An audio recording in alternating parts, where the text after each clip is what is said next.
સાબરકાંઠા જિલ્લામાં છેલ્લા 80 દિવસથી હુડા મામલે હિંમતનગરની આસપાસના 11 ગામોમાં વિરોધનો વોન્ટેડ ફૂંકાયો છે, જેના પગલે આજે 11 ગામોમાં થયેલી પદયાત્રાના સમાપન મુદ્દે હજારની જનસંખ્યામાં લોકો એકઠા થયા હતા. તેમજ આવનાર સમયમાં તાત્કાલિક ધોરણે હુડા રદ કરવા આકલ કરાઈ છે. જો કે એવું ન થાય તો આવનારા સમયમાં રાજકીય રીતે પણ વ્યાપક પ્રત્યાઘાત સર્જાય તેમ છે. સાબરકાંઠાના હિંમતનગર સહિત આસપાસના 11 ગામોની હુડા મામલે થયેલ નોટિફિકેશન બાદ વિરોધનું વાવાઝોડું સર્જાયું છે.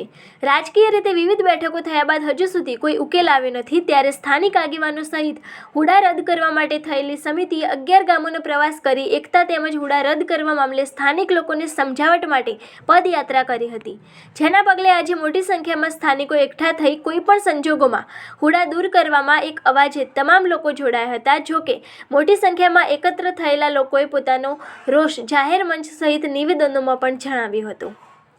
જો કે આવનારા સમયમાં હુડા રદ ન થાય તો કોઈપણ કક્ષા સુધી સ્થાનિકો વિરોધ કરી શકે છે. સાથોસાથ આવનારા સમયમાં સ્થાનિક સ્વરાજ્યની ચૂંટણી આવી રહી છે, ત્યારે તાલુકા પંચાયત, જિલ્લા પંચાયતમાં પણ ભાજપ સામે વારંવાર રોષ વ્યક્ત કર્યો છે, જેમાં કોઈપણ નેતાને પ્રવેશબંધી ફરમાવી છે. જો કે તેમ છતાં પણ કોઈપણ રાજકીય નેતા ઈડર તાલુકામાં પ્રવેશ કરશે તો જાહેરમાં તેના કપડાં ઉતારી લેવા સુધીની ચીમકી આપવામાં આવી છે. જો કે આવતા સમયમાં હુડા મામલે કેવા સમીકરણ સર્જાય છે એ તો સમય જ બતાવશે, પરંતુ અત્યારે 11 જેટલા ગામોમાં મામલે ભાર ઉપર રોષવી આપ્યું છે, જે રાજકીય રીતે પણ કેટલાય નેતાઓ સામે પ્રશ્નાર્થ ઊભો કરે તો નવાઈ નહીં. આ યાત્રાનું આજે આયોજન કરવામાં આવ્યું હતું. છેલ્લા કેટલાય દિવસથી આ હુડાનું આંદોલન ચાલી રહ્યું છે. આંદોલનની સફળતા ક્યાં સુધી મળશે અને વાટાઘાટો રાજ્ય સરકાર સાથે કરવામાં આવી હતી, તેમાં કેવો પ્રતિસાદ? જો ભાઈ, પહેલાં તો 84 દિવસથી આંદોલન ચાલે છે. હવે મગજનો બાટલો ફાટી જાય ને એવી પોઝિશનમાં છીએ. અત્યાર સુધી ભાજપને એટલો બધો પ્રેમ કર્યો છે, ભયંકર પ્રેમ કર્યો છે, અને એટલી જ નફરત કરવાની આ 11 ગામમાં તાકાત છે. બે હાથ જોડીને વિનંતી છે સીએમને કે આ હુડા તાત્કાલિક અસરે રદ કરવામાં આવે, નકર હવે મગજનો બાટલો ફાટ્યો છે. હવે કોઈ જ રાહ જોવાય નહીં. આ 11 ગામમાં જો પગ મૂકશો તો કપડો ફાટી જાય. ઉતારી લેવાનો છે કપડો. હિંમતનગર તાલુકામાં જો કોઈને પગ મૂક્યો છે તો કપડો ઉતરી જાય. આજે એક ચીમકી પણ આપવામાં આવી છે, કોઈ પણ કાર્યક્રમ નહીં કરવા દેવામાં આવે. કોઈ પણ કાર્યક્રમ નહીં કરવા દેવામાં આવે. ભાજપમાં મરી ગયા છીએ અત્યાર સુધી, અને અમારા ઉપર આ રીતનો જુલમ કરવામાં આવે એ ક્યારે ચલવી લેવામાં નહીં આવે. લગન છે આજે મારા માસીના ઘેર, તો એ અહીંયા આવ્યા છીએ. દિવાળીએ બગાડી, નવરાત્રિએ બગાડી. અરે ભાઈ, આ જ કરવાનું છે. આજે 86મો દિવસ છે આંદોલન, અને 11 ગામ 100% ભાજપને સમર્પિત છે, તો આ લોકોને ખબર નહીં પડતી. આ જ 11 ગામ ભાજપના અગેન્સ્ટમાં જઈ શકે છે આટલી તાકાતથી. આ યાદ રાખજો.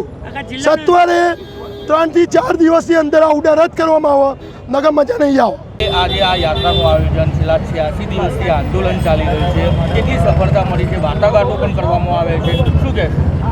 છેલ્લા 85 દિવસથી આ આંદોલન જોરદાર રીતે ચાલી રહ્યું છે. 11 ગામ ભાજપ પ્રેરિત ગામ, જે આજ દિન સુધી ભાજપ સિવાય અંગૂઠા દબ્યા નથી.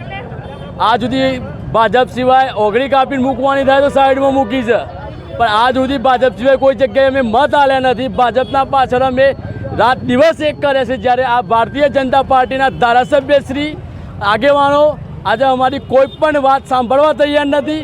જો આ ડબલ એન્જિનની સરકાર એવી વાતો કરતી હોય કે આજ દિન સુધી ડબલ એન્જિનની તાકાતથી કામ કર્યું છે, પણ જો 11 ગામ હજી ડબલ એન્જિનની તાકાતથી કામ કરશે તો હિંમતનગર વિધાનસભાની સીટ ખોવાનો વારો આવશે.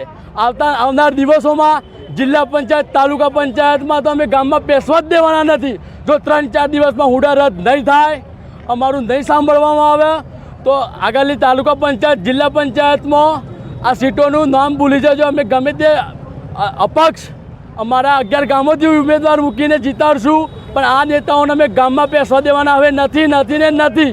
આજ દિન સુધીના 2 પ્રોગ્રામ કરવા દીધા, એનો મતલબ એવો નથી કે અમે નમતી આપી દીધી.